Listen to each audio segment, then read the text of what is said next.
You know what the difference is between you and me? I make this look good. Hello everyone and welcome to Action RPG. I'm your host Aaron, and for today's video we're headed to the world of Torchlight Infinite's new season dropping September 7th. I just got back from 8 days in Germany. It was honestly a life-changing trip. So much discussed with all of you, but unfortunately I missed this live stream on Torchlight. And obviously I'm going to watch it anyways to see what we're going to get. This is a 30-minute video, but all we're going to watch is the first 15 minutes. And I haven't checked it out yet, so we're going to look at it together. Let's see what's going on with Infinite. Here we go. Hello everyone. Welcome to Torchlight Infinite's new season reveal. I'm Sean. Hello. This is Ian, the community manager of Torchlight Infinite. Glad to see you all again. Ian's my road dog. As you may notice from our previous posts on the social media, the new season, The City of Eterna, will be available from September 7th, 5 p.m. And in today's reveal, we'll introduce all the important updates and what we could look into in the new season. Introducing the new mechanic, new gameplay, new hero, and new outfits. Spooky music in the background. Thanks, Ian. In addition to the new content of this season, we've also made a lot of optimizations to existing systems, things like crafting, endgame content, and a bunch of other stuff. These are adjustments we've made after considering feedback from the community. So we hope this will provide an even better gaming experience for everyone. Whilst you watch the live stream today, we have also enabled Twitch drops, so you can earn jagged Primacrysts after this live stream. At the same time, all players will receive a limited edition portrait frame on the first day of the new season, so remember to log in September 7th to claim it. Now let's take a look at the season trailer to get a glimpse into the story of the City of Eterna. 'Tis long ago that tale was told. So long ago I can't even remember our earliest days. Here we go. Death once separated us, and thus we remain till the candle of soul called thee back. But Like my a Halloween love, season. why taketh all and consecrate to eternal kingdom? All that followed thereupon seems naught but nightmare. Our city reduced to ruins. Our people turned into monsters. Oh, dearest, what be thy humor now? Stubborn, ruthless, imperious, murderous. You got the chains on the screen. You said that we'd be together forever, till death do us part. Ooh. The City of Eterna has spread to Leptis. In the new season, hunters will encounter and interact with the Monument of Eterna, then be guided to the edge of Eterna, the ruins of Eterna. In the ruins, hunters must complete challenges in allotted time, kindle candelabra for prizes, and obtain a mark of ruins, a vital component for hunters to rebuild the City of Eterna that has the condition of all candelabra recorded on it. Various reward spots are scattered throughout the map. Hunters must stamp them with the marks of runes to create a passage before taking the prizes. They must make sure the marks of runes are connected and cover as many reward spots as possible for more prizes. When the map is completely covered in marks, hunters will be able to enter the City of Eterna they have rebuilt. In the city, every stamped reward spot will turn into a candlelight of sacrifice, and hunters must get kinship firewood from the kings of Eterna wandering the city to light the candlelight of sacrifice for rewards. Each candlelight of sacrifice has a chance to change into a candelabrum of sacrifice for hunters to get more and better prizes for completing the challenge. After completing all reward spots, hunters will be able to summon the final boss. Defeat the final boss to start the next round of rebuilding the city. The difficulty and drops of the final boss are determined by the sum of reward spots activated. In other words, the final boss becomes more powerful and more reward spots you connect. And the more powerful the boss, the more impressive the prizes. If you're lucky enough, you will chance upon special maps for a shot at more precious prizes from the rebuilt Eterna. Enjoying the moment to the fullest when you do. The new season introduces a massive new talent panel, Psalms of Eterna, which includes loads of season-related talent nodes. Hunters can collect pages of Eterna in the city to piece the Psalms together to gradually unlock all talents of the season. Through the power of the Psalms, Hunters can expand the map of the city and gain massive buffs and bonuses rewards, ultimately unlocking the Infinite City of Eterna. After the Infinite City of Eterna is unlocked, every time you clear the city will push it one step closer to reaching true eternity, making it even more dangerous. As the city becomes more dangerous, there will be more rewards too, and there's no limit to the city's tier. Who will venture further into the Eterna? We shall It's a rogue mechanic. Amazing. Thanks, Ian, for introducing the new and exciting season gameplay. So, as before, there's going to be a new Supreme Boss featured in the new season. Of course, the Lone King of Eterna will be waiting for you at the end, watching everything you do in the city. When you dare face him, he will slay you without mercy. You can also find a special admission ticket, Queen's Wick, in the city of Eterna. Use it to locate the Lone King of Eterna in the Great Void.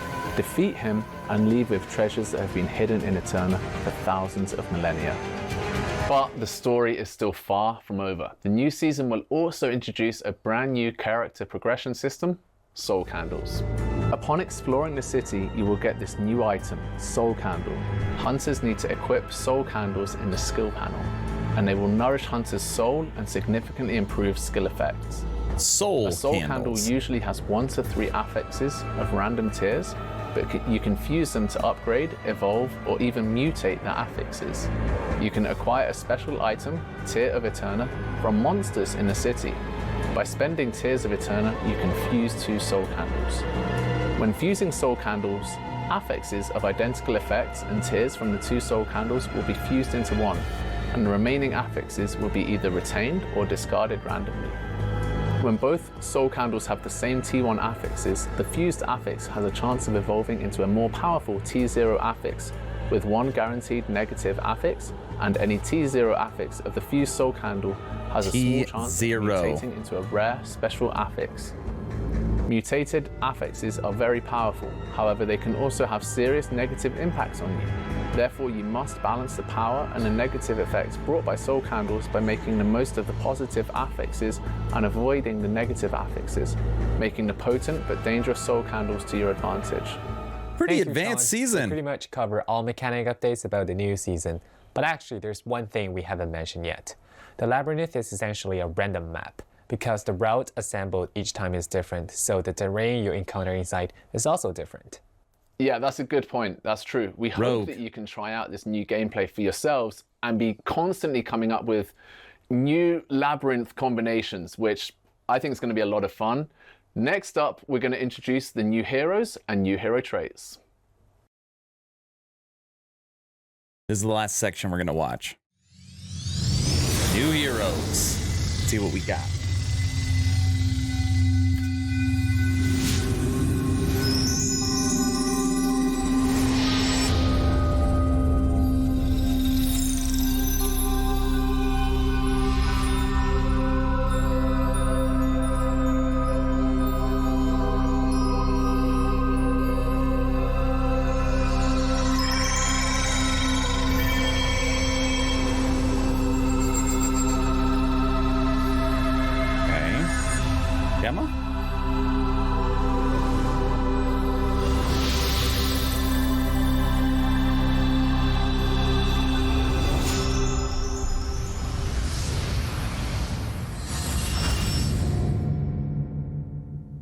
Iris, a spirit magus from the Shattered World, who under Yoga's relentless persuasion, full new class, finally decided to join Torchlight. Iris can put spirit magus skills in active skill slots and create a breeze that gives spirit magi the nourishment buff to make them It's a minion class. It can also help spirit magi grow, change their forms and skills, Ooh, and even increase the minion max number of class. spirit magi that can be summoned. Beyond that, Iris Nourishment can push Spirit Magi into the hyper state of Full Bloom. Spirit Magi in Full Bloom will unlock an ultimate that can deal devastating strikes to enemies. Lead a squad of Spirit Magi in toppling powerful foes.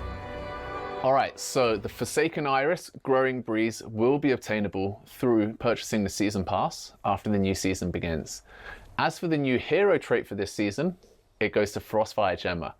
As Frostfire Gemma's third traits with a flame theme, I'm sure this comes as no surprise to anyone. Yeah, let's hear about Gemma's story. If Gemma never met Liv, she never would have learned to balance the power of fire and ice. Flame of When Frostheart pleasure. guarding her was finally melted by a blaze, her life also took a turn. Gemma, Flame of Pleasure, will unleash a purgatory around herself and brand enemies within it. While dealing massive damage, she'll also torture them with death by fire for additional fire damage. As Gemma, Flame of Pleasure, grows, she can baptize surrounding enemies in fiery agony by using death by fire to spread the damage recorded by Brand, or even has Purgatory follow her around and turn everywhere she goes into an inferno, allowing her to bathe in the pain and suffering of her foes. Alright, so new hero trait Flame of Pleasure can be unlocked using Primacrysts or hero emblems. Right, and together with the new join of Iris, the spirit mechanic will also bring a lot of differences.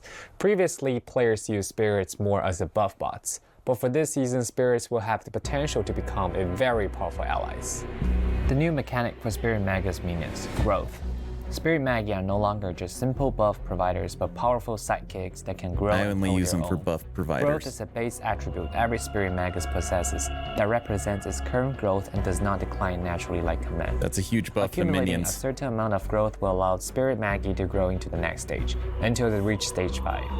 Hunters can get growth through talent or gear to help Spirit Magi grow, in turn improving all their attributes and skills by leaps and bounds. And based on this mechanic, we revamped the skill system of all Spirit Magi. We will use Fire Spirits as an example below to introduce the growth of Spirit Magi. Fire Spirits have 3 skills: base skill Blazing Dance, enhanced skill Blazing Explosion, and power skill Blazing Whirl.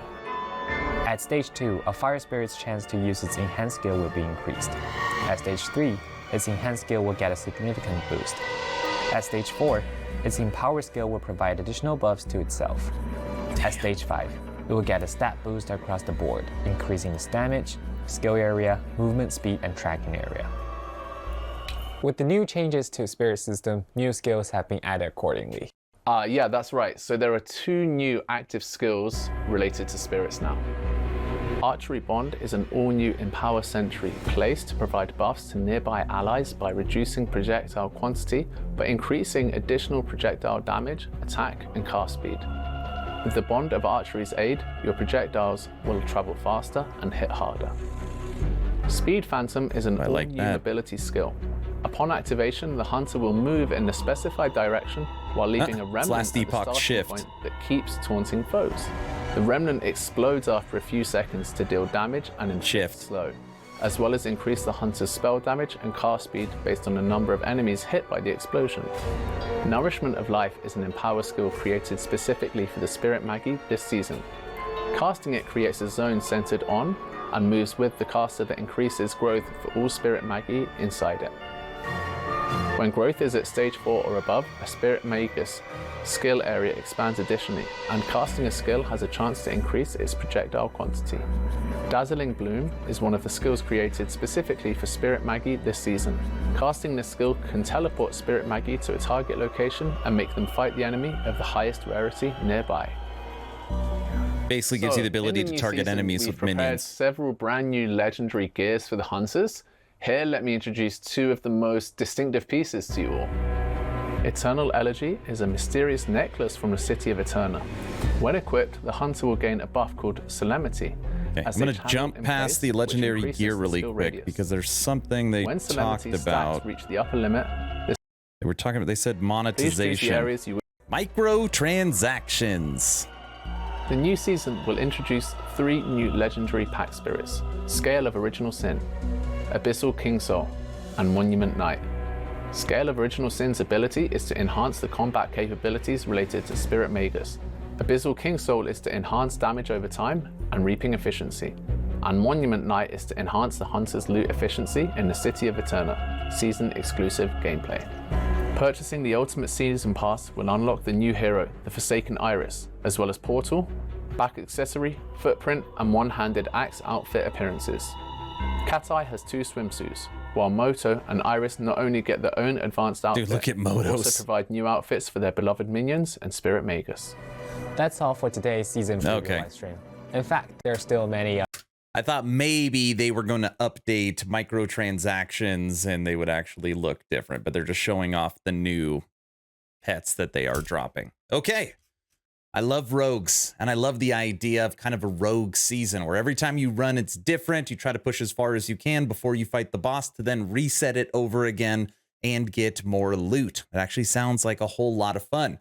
Now, something that has plagued Torchlight Infinite is you play the same maps over and over and over and over again. Literally, the maps in the campaign are the same maps that you run during the end game mapping. So the fact that they are putting in a version of randomization again with the new end game system might add a ton to this new season. Okay, that's all I've got. September 7th, Torchlight's new season coming out. I want to know your opinions. Do you like it? Is everything you heard good, or have you moved on to other things? Let me know your thoughts in the comment section below. 2 asks at the end of the video. Ask number 1, I'm hoping today is the day I have earned your subscription. Hoping today is the day you make the decision to push that little red button. I would really appreciate it, but of course, only if you think I've earned it. Ask number 2, check out my Patreon. Thank you to the first 75 members that have signed up. Become an instant ARPG VIP and get Patreon exclusive content at the first link in the description. I get asked all the time, Aaron, what is the best way to support? And Patreon is it. Okay, I'm done. I'm out of here. Hopefully you were entertained or at least learned something. Aaron, out.